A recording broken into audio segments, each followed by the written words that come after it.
জনাব শামীম ওসমান, আপনাকে আমাদের অনুষ্ঠানে পেয়ে আমরা আপনাকে আমরা কি বলবো, আমরা খুবই উৎফুল্ল এবং আমরা অনেকগুলো বিষয় নিয়ে আপনার কাছে জানতে চাইবো। আপনাকে আমাদের অনুষ্ঠানে আবারও জি ধন্যবাদ খালেদ ভাই। কাছে মনে হচ্ছে যে নির্বাচন সংস্কার মানে কিছু বলা হচ্ছে যে কিছু যৌক্তিক সংস্কার করে যদি নির্বাচনটা না দেওয়া হয় তাহলে বিএনপি যখন ক্ষমতায় আসবে বা অন্য কেউ যখন ক্ষমতায় আসবে তারাও আসলে একই সরকারের সমান ফেসিস্ট হতে পারে, গত সরকারের সমান। তো সেইটা চিন্তা করে তাদেরকে সংস্কারের কথা বলা হচ্ছে। আমি এটার সঙ্গে একেবারেই একমত নই। আমি ঘোরতর আপত্তি জানাচ্ছি, তীব্র প্রতিবাদ জানাচ্ছি। বিএনপির সঙ্গে ফ্যাসিস্ট আওয়ামী লীগের তুলনা করার কোনো কারণই থাকতে পারে না। কারণ বিএনপি ইজ এ পার্টি, যে দলটা বহুদলীয় গণতন্ত্র নিয়ে এসেছে। আওয়ামী লীগ একদলীয় শাসন ব্যবস্থা 22 সালে ছিল, আমরা বহুদলীয় গণতন্ত্র নিয়ে এসেছি। আমরা সংসদীয় গণতন্ত্র নিয়ে এসেছি, ম্যাডাম জিয়া নিয়ে এসেছেন। আমরা তত্ত্বাবধায়ক সরকার বিধান পাশ করেছি পার্লামেন্টে, এবং আমাদের কাছে ফ্যাসিস্ট আবার এখন পর্যন্ত তো প্রশ্নই উঠতে পারে না। আমাদের যে পার্টির স্ট্রাকচার, আমরা যে কাজ করেছি সেগুলো সমস্ত গণতন্ত্রের পক্ষে গেছে, এবং 14 বছর লড়াই করেছি তো ফ্যাসিস্ট হওয়ার জন্য নয়, গণতন্ত্রকে প্রতিষ্ঠা করবার জন্য। সুতরাং এই কথাগুলো যখন বলা হয় তখন এই কথাগুলো আমার কাছে মনে হয় যেটা আপনার শুধুমাত্র হয় কথার কথা বলার জন্য বলা হয়, অথবা বিএনপিকে আপনার ছোট করে খাটো করে দেখানোর চেষ্টা করা হয়। কিন্তু এইখানে তো পাশাপাশি আরো দুইটা সত্য আছে। একটা সত্য হচ্ছে যে বিএনপিও তো আসলে ক্ষমতায় ভারসাম্যের কথা বলছে, এবং সেই ক্ষমতায় ভারসাম্যের কথা বলতে গিয়ে এই প্রধানমন্ত্রী, উপপ্রধানমন্ত্রী, রাষ্ট্রপতি, উপরাষ্ট্রপতি জাতীয় সংস্কারের কথা বলছে। এই বিষয়টি যেমন আছে, এবং বিএনপিও রাষ্ট্র ক্ষমতায় ছিল, তখনও বিএনপিতে আসলে ক্ষমতার ভারসাম্য আছে কিনা সেটা নিয়ে প্রশ্ন উঠেছে। আবার আপনি যদি আমাকে অনুমতি দেন, আমি বলবো যে বিএনপির একজন খুব গুরুত্বপূর্ণ শীর্ষস্থানীয় নেতা জনাব মওদুদ আহমেদ, আমি তাকে কোট করছি, তিনি লিখেছিলেন, আমরা ক্ষমতায় গেলে বিএনপি সাফল্য হবে আরও কম, কারণ দলটি শাসন কৌশলে কোনো উন্নতি হয়নি, দলটিতে নেই কোনো আত্মোপলব্ধি এবং আত্মসংশোধন শব্দ দুটির অস্তিত্ব। অর্থাৎ এরকম কথা কিন্তু আছে। মওদুদ আহমেদের কথাই যে আপনার চূড়ান্ত কথা তা তো নয়। জি, মওদুদ আহমেদ তার দৃষ্টিকোণ থেকে তিনি ওই কথাগুলো বলেছেন। আমি তো মনে করি যে কথাগুলো সঠিক নয়। বিএনপি একটা পার্টি, যে পার্টিটা আপনাকে গণতন্ত্রকে রিইন্ট্রোডিউস করেছে, মাল্টি পার্টি সিস্টেম ইন্ট্রোডিউস করেছে, যেটা আগে আমি বললাম, আর রিপিট করতে চাই না। তো বিএনপিকে ওই দলের সঙ্গে বা ফেডারেশনের সঙ্গে তুলনা করাটাকে আমি মনে করি এটা একটা সঠিক তো নয়। আমি মনে করি এটা একটা উদ্দেশ্য প্রণোদিত। শামীম ভাই, গত কয়েকদিন ধরে যেটা হয়েছে যে আমাদের প্রধান সংবাদে পরিণত হয়েছে ধর্ষণ এবং এই সংক্রান্ত সহিংসতা। আপনি বক্তৃতায় বলেন আপনার চেয়ে বড় মাস্তান আর নাই, অন্য দলকে সামলাতে পুলিশ বা অন্য বাহিনীর দরকার নাই আপনার। আপনি তো একা নন, নিশ্চয়ই বাংলাদেশের সবগুলি জায়গায় আপনার মতো এরকম, আমি যদি মাস্তান শব্দটি ব্যবহার নাও করি, এরকম রয়েছে। তারপরও এই ধর্ষণ এবং এই সংক্রান্ত সহিংসতা কেন হচ্ছে? আমি না থাকলে দেশে কিচ্ছু হবে না, কিচ্ছু হবে না খালেদ ভাই। হয়তো আপনার কাছে একসময় মনে হবে, আরে শামীম ভাইয়ের সাথে কথা বলছিলাম, লোকটা ভালো ছিল কিংবা খারাপ ছিল একটা কমেন্টস করবেন, বাট ফর দিস কান্ট্রি আমার মনে হয় যে আমরা শেখ হাসিনাকে দরকার, এবং দরকার আমাদের আগামী প্রজন্মের জন্য, আপনার আমার সন্তানের জন্য। বঙ্গবন্ধুকে হারিয়ে আমরা অনেক পিছিয়ে গেছি, এখন ওনাকে দরকার। আমি বলতে চাচ্ছি যে একজন সাধারণ মানুষ হিসাবে, একজন কন্যার বাবা হিসাবে, একজন মায়ের সন্তান হিসাবে, একজন স্ত্রীর স্বামী হিসাবে, একজন বোনের ভাই হিসাবে, এবং আমি মনে করি আমি আর আপনার অনুভূতির মধ্যে এখানে কোনো পার্থক্য নাই, যারা আমরা মনুষ্যত্ব নিয়ে চলি। আপনি আপনার জায়গা থেকে মনুষ্যত্ব নিয়ে আজকে এই ব্যাপারে লড়াই করছেন, কথা বলছেন, আমি আমার জায়গা থেকে মনুষ্যত্ব নিয়ে এই জায়গায় লড়াই করছি। আর সেই মনুষ্যত্ব থেকে একজন পুরুষ হিসাবে আমি প্রথমেই ক্ষমা চেয়ে নিচ্ছি সারা পৃথিবীতে, এবং বিশেষ করে বাংলাদেশে যারা ধর্ষিত হয়েছেন এই পুরুষ সমাজ দ্বারা এবং নিগৃহীত হয়েছেন। আমি সেই সকল মানুষের কাছে, পুরুষ সমাজের হয়ে আমি তাদের কাছে বিনীতভাবে ক্ষমা চেয়ে নিচ্ছি।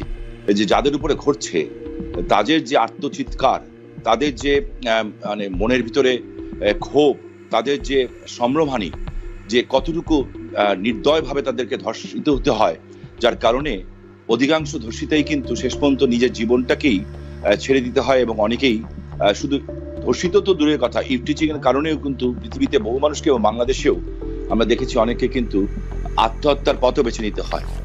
আচ্ছা,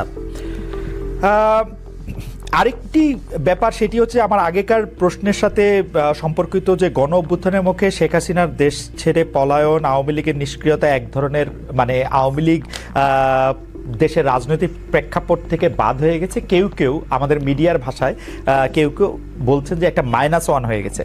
অন্তর্বর্তী সরকারকে নিয়ে কোনো -2 সংখ্যা কি আছে? কেন এই প্রশ্নটি উঠছে সেটিও আমি বলি, যেটা কিছুটা আপনি আগেই প্রশ্ন করেছেন যে আওয়ামী লীগ আমলে কিন্তু আমরা দেখেছিলাম যে বেগম খালেদা জিয়ার চিকিৎসার জন্য বারবার বলা হচ্ছিল, কিন্তু 3.5 মাস পরেও বেগম জিয়া এখনো দেশে আছেন, তারেক রহমান সাহেব এখনো দেশে ফিরেন নাই।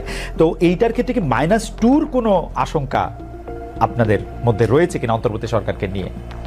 এই -2 তো এসেছিল আপনার 111-এ, এখন আপনার এই -2 কোনো সমস্যা নেই। কারণ হচ্ছে যে আমরা আগেই বলেছি, আমি গতকাল একটা ইন্টারভিউতে বলেছি যে বিএনপিকে এখন আর কেউ মাইনাস করতে পারবে না।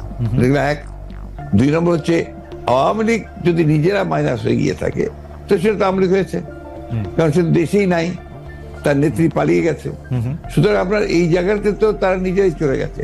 এখানে একটা জিনিস আমাদের সবসময় মনে রাখতে হবে যে রাজনৈতিক দলটি পলিটিক্যালি ব্যাংক্রাফট হয়ে যায়। আওয়ামী লীগ এখন আসলে পলিটিক্যালি ব্যাংক্রাফট একটা রাজনৈতিক দল। আমি আগে থেকে বলতাম কথাটা আর কি। তার কোনো রাজনীতি নেই, সে ক্ষমতাকে এমন ভাবে ব্যবহার করেছে তাদের ব্যক্তিগত স্বার্থে, দলীয় স্বার্থে না, প্রত্যেকের ব্যক্তিগত স্বার্থে। They have minted money like anything. দেশকে তারা একেবারে ফোকলা করে দিয়েছে এবং সেই দেশকে ফোকলা করে দিয়ে পালিয়ে গেছে, এবং এটা জনরোষে পালিয়েছে। নর্থের যে কোনো মিলিটারি কু বা কিছু হয়েছে, পিপলস রেট, জনরোষ, সেই রোষে তাকে পালিয়ে জীবন বাঁচাতে পালিয়ে যেতে বাধ্য হয়েছে। এই বিষয়গুলো আমাদের মাথায় রাখতে হবে। আমরা কোনো মতেই যেন চেষ্টা না করি এটাকে কোনো মতে খাটো করা। The fascist Awami League regime এতে বাধ্য হয়েছে দেশ থেকে পালিয়ে যেতে জনরোষে। ওকে, গত 15 বছরে আওয়ামী লীগের শাসনকে যে ফেসিবাদী বলা হচ্ছে এবং তার যে পালিয়ে যাওয়াটা, যেটি আসলে আপনি এখন বর্ণনাও করলেন, দুর্নীতি, তারপরে নানা ধরনের নানা কারণে, কিন্তু তার পেছনে আপনাদের আমলে যে 20 বছর আগে 21 আগস্টে গ্রেনেড হামলা, বিচারকদের বয়স বাড়িয়ে তত্ত্বাবধায়ক সরকারকে প্রশ্নবিদ্ধ করার মাধ্যমে শেখ হাসিনাকে কর্তৃত্ববাদী শাসনের দিকে নিয়ে যাওয়া, এ নিয়েও আসলে নানা ধরনের আলোচনা আছে। এই দুটি ঘটনা যদি হাইন্ডসাইট আপনি একটু দেখেন, যে মানে যেগুলি হচ্ছে ক্রাইমের ঘটনা, অর্থাৎ হচ্ছে 21 আগস্টের গ্রেনেড হামলা, 10 ট্রাক অস্ত্র, আবার অন্যদিকে তত্ত্বাবধায়ক সরকার ব্যবস্থাটাকে একটা এরকম জায়গায় নিয়ে যাওয়া, এই দুটিকে আপনি আপনার মূল্যায়ন আমরা একটু শুনতে চাই। যে দুটি আপনার 21 আগস্টের যে ঘটনা, এই ঘটনার সঙ্গে বিএনপিকে জড়িত করা এবং বিশেষ করে তারেক রহমান সাহেবকে জড়িত করা, এটা পুরোপুরি ভাবেই রাজনৈতিক উদ্দেশ্য প্রণোদিত। এটা কোনো মতেই বিএনপি এর সঙ্গে জড়িত তো নয়ই, বরঞ্চ আমি মনে করি যারা বিএনপিকে শত্রু হিসেবে চেনে তারা জড়িত, এবং এখানে বেনিফিশিয়ারি কারা হয়েছে সেই বিষয়টা আমাদেরকে অবশ্যই লক্ষ্য রাখতে হবে। 21 আগস্টের মামলায় who was the beneficiary? Beneficiary was Awami League. কারণ বিএনপি ক্ষমতায় থেকে সে এমন কোনো ঘটনা ঘটাবে কেন যে ঘটনাটা তার বিপক্ষে যাবে? এটা 1 নম্বর। আর আপনি যে প্রসিডিংস গুলো দেখেন সমস্ত, আপনি তো একসময় বিচার বিভাগের মানুষ ছিলেন, দেখবেন যে তারেক সাহেবকে এখানে জড়িত করা হয়েছে 4টা আপনার আইও চেঞ্জ করার পরে।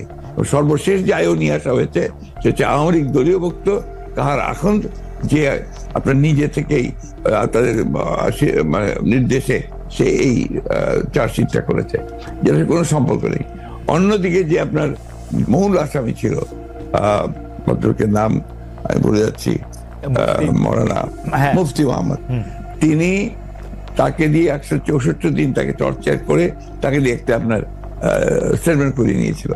পরে দেখা গেছে যে উনি নিজেই সেটাকে আবার ভোগ করেছেন, বলেছেন যে এটা আমাকে টর্চার করে নেওয়া হয়েছে। এবং দেখেন কিভাবে কি মারাত্মক ঘটনা, কোথায় চলে গিয়েছিল সবকিছু। এবং he was hanged before the trial was complete. তো যে প্রধান আসামি তাকে আপনি আগেই অন্য একটা মামলাতে জুড়িয়ে দিলেন যাতে আসল সত্যটা বেরিয়ে নিয়ে আসে। তো এই কথাগুলো কিন্তু কেউ আপনার ইনভেস্টিগেটিভ জার্নালিজম করে না, যার ফলে এই বিষয়গুলো আসে। আপনারা পলিটিক্যাল জিনিসটাকে নিয়ে চেষ্টা করেন, ওটা why did you try to go deep into it? আমি বলি, শেষ করি প্লিজ। জি প্লিজ ইনভেস্টিগেটিভ জার্নালিজমটা সিরিয়াসলি করেন এবং এটাকে ফাইন্ড আউট করেন যেটা আসলে ব্যাপারটা কি ছিল। সেটা করছেন না, করছেন যে বিএনপি কিন্তু সব করার জন্য করছেন। এটাকে আমি মনে করি এটা এক ধরনের রাজনৈতিক উদ্দেশ্য প্রণোদিত। ওকে।